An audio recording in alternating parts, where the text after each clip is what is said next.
What is going on, guys? Sinister here, back with another video, and as you can tell from the title, this is something brand new to the channel. I am going to be doing a WrestleMania 34 predictions video. And before anyone wants to start with the trolling, but Sinister Wrestling's fake, and it's scripted, and they're not throwing... No. Stop. Movies are fake, TV's fake, sitcoms are fake, reality TV is fake, okay? Wrestling is entertaining. It's a male soap opera. I've been watching wrestling since I was like 3 years old in my Stone Cold Steve Austin onesie. Alright? I watch Monday nights, Tuesday nights, Wednesday nights, Thursday night, not anymore. No more TNA, but Saturday, Sunday on pay-per-view, WWE, ROH, New Japan. I love wrestling, guys. So, what we're going to do is go ahead and do a predictions video for WrestleMania 34, and we're going to go ahead and jump right into it. First off, we have the pre-show. The pre-show is... it's what it sounds like. It's a pre-show. 3 matches on the card. We have the Andre the Giant Battle, Memorial Battle Royal, the Women's Battle Royal, no longer the Fabulous Moolah, controversy, and then the Cruiserweight Championship match. First up, the Andre the Giant Memorial Battle Royal. I gotta swing one here. I'm going Big Cass. Big Cass has been seen backstage. It's about that time for him to return, and I just feel like he's gonna do it at WrestleMania. Enter the Memorial Battle Royal. They really don't have anything for him. And who else is really going to win? Corbin's not going to win it twice. There's no point for Big Show. Big Cass. The Women's Memorial Battle Royal. Another wild card here. I'm going to have an NXT call-up come in and win it. I was going to go with Kairi Sane at first. But she doesn't fit that mold that has been like the over-the-top Battle Royal winners. So I'm going with Shayna Baszler. I think she's going to debut on the main roster, if you can really call that a debut, and go ahead and take it. The final match on the pre-show is for the Cruiserweight Championship. It's the culmination of this big 205 Live tournament that's been going on. Triple H has taken over 205 Live, essentially, like he's in NXT. And in the short time he's done so, the brand has literally... I mean, it's still... the crowds aren't really into it as much, but a 205 Live product has slowly raised the bar. And this is Mustafa Ali versus Cedric Alexander. I was torn. I want to say Cedric because it just... it feels like that's the direction they're kind of going, and it feels like his time is coming. But I'm going with Mustafa Ali for the simple reason that they've played the storyline of this lifelong dream, and his family was in the crowd when he, you know, and he fits that mold of the cruiserweight, the X Division, 205 Live, that high-flying style. And what better way to make the new era of this 205 Live than to give it to a high flyer like Mustafa Ali? Now on to the main show. We'll go through the women's title matches first. First up, we have Alexa Bliss versus Nia Jax. This has been a storyline brewing for like, what, a year now? Like, they've had men rivals, and then they were together, and then they were rival again. Storyline's been kind of whack, but I'm going with Nia Jax for 2 reasons. One, Nia has had no place on the main roster. They haven't had a direction for her. They don't know what to do with her. I think it's time now. You give her the title, and the second reason is, it's a storybook ending. The mean little pretty bully bullying her, saying she's used Nia. Nia finally gets her hands on Alexa and just dethrones her. And I honestly think Alexa's going to kind of weasel her way around. But I think once Nia gets a hold of her, it's going to just be a squash, like a pure obliteration. Next up, we have Asuka versus Charlotte for the SmackDown Women's title. This one is pretty obvious. I'm going with Asuka. Mainly because there has been significant rumors that she's going to go undefeated, continue the streak all the way to next year's Mania, and possibly defend against Ronda Rousey. So, based on those rumors alone, and the fact that Charlotte has held the title for a while, I think it's finally time we dethrone her, and what better person to do it than Asuka? Next up, we have The Miz versus Seth Rollins versus Finn Balor, a triple threat for the Intercontinental title. This is the match that I don't know which way they're going to go with it. But I'm going to go with my gut here. Well, I guess I should say my heart. I kind of want The Miz just because I love what he's doing. He's a Cleveland guy. But I'm going with Finn Balor. And I'm going with Finn Balor because they don't have anything for him. Ever since he lost the Universal title due to injury, he didn't even actually lose it. He got injured. They never gave him his rematch. He's been out of the loop. He finally got the Balor Club going, but give him the Intercontinental title. I feel like Finn can do well with it, and I feel like, you know, Miz can always win it back and continue his reign to be the greatest IC champ ever, but I feel like this one's going to Finn. Next up, we have the other mid-card men's title, the United States Championship. We have Bobby Roode versus Rusev versus Randy Orton versus Jinder Mahal. There we go. I couldn't think of the other one. I'm going with Randy Orton. I wanted to go Rusev because he was thrown in the last minute, but the reason they threw him in is because of the massive sales that the Rusev Day shirts have been getting. Not even because of the crowd reaction. It's because of the shirt sales. They actually sold out and had to order more. So I don't know. A part of me says they're going to give him the title because he's getting so much pop, but this is Randy Orton. He just won the title. They're not going to strip him of the title. Randy Orton at WrestleMania, that's their golden boy. That's their John Cena, their Roman Reigns, pure WWE product, third generation. I just don't see him losing it at Mania. Next up, we had the tag team division, and first up is the SmackDown Live Tag Team Championship match. We have a triple threat between the Usos, the New Day, and the Bludgeon Brothers. This could go either way, but I'm going with the Bludgeon Brothers. They've built their characters up, they built the story, they kind of ran through jobbers, and then they just walked in during an Uso and, New Day segment, and they kind of just walked into their match and obliterated them. They set up the storyline. I think what's going to happen is New Day and Usos are going to all team up, all five of them kind of take out the Bludgeon Brothers early.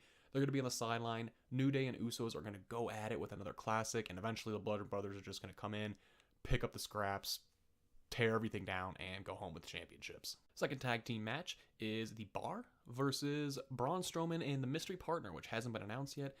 There's been a lot of speculation. There's been speculation maybe he's going to do that Braun and Brain thing. He's going to tag himself in, put the glasses on and then the lab coat, and then take him off when he's Braun Strowman. There's been some Rey Mysterio rumors. That was the one that everyone thought was going to happen. But recently Rey Mysterio had an injury. He had to cancel his New Japan match. But keep in mind that could be a work. I mean, they were dead set that the Hardy Boys weren't returning at Mania, and we saw what happened there. The Big Show was also another rumored one, which kind of makes sense. He could take the pin, he could return.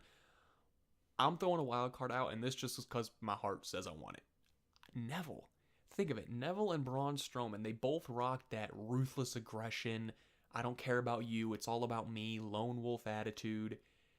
They got the same haircut, they got the same beard. And Braun Strowman on Raw said he's just like me, but a little bit different. Ruthless aggression, all about me, but a little bit different. I don't think it's going to happen, but I would love it. I think Mysterio's their go-to if he can make it. If not, probably the Big Show, but I have the Bar taking it for one reason only. This is a spoiler alert, so click off if you don't want to see this, but there is supposed to be an event called the Greatest Royal Rumble Ever over in...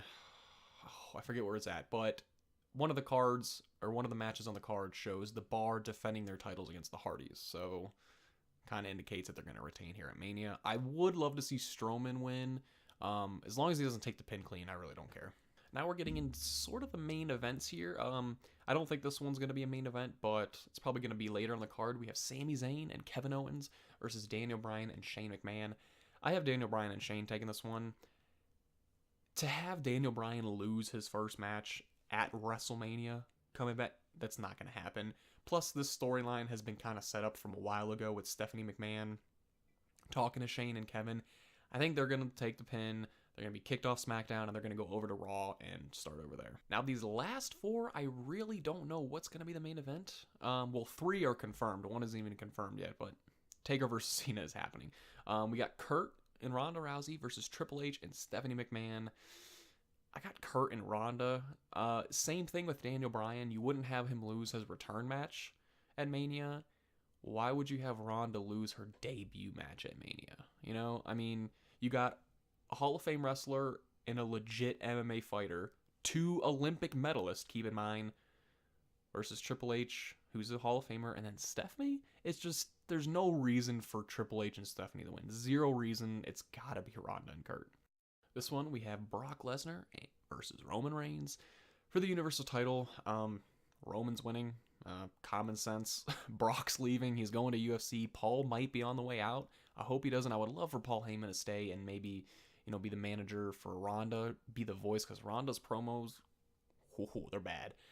Or even Big Cass, somebody like that. I would love for Paul Heyman to stay, but the rumors are he's leaving with Brock, so Brock's not retaining. This is common sense. The second main title match, or, well, fourth if you want to count the women's titles, but we have Shinsuke Nakamura versus AJ Styles, the dream match. I stated at the beginning I was a fan of wrestling. this is the match I cannot wait to see. AJ Styles versus Shinsuke Nakamura at WrestleMania for the WWE title. You told me that was going to happen 2 years ago, I would have called you crazy and probably admitted you to a psych ward. This is a wrestling fan's dream come true. I'm 50-50 on this one. I could see AJ taking it, I could see Shinsuke taking it, but I think they're going to go with Shinsuke. I think they finally pull the trigger on him. They haven't built him up right. They haven't used him right. They finally let him win the Rumble. They're getting the dream match. And AJ has held the title for a long time. Again, I'm 50-50, but I just have Shinsuke. It's my gut feeling. The last match on the card hasn't been confirmed yet, but they wouldn't have built this up. Cena wouldn't be posting on Instagram calling out The Undertaker. Cena versus Taker is happening. The only thing we need to debate is it going to be Cena versus Deadman or Cena versus American Badass? I personally want to see the American Badass for the simple reason that it fits into the storyline. You know, he left his cape and his hat in the ring. He retired. He's no longer the dead man. He can arise as Mark Calloway in the American Badass. I know his last match should be the dead man, but I wouldn't mind it for a little nostalgia pop.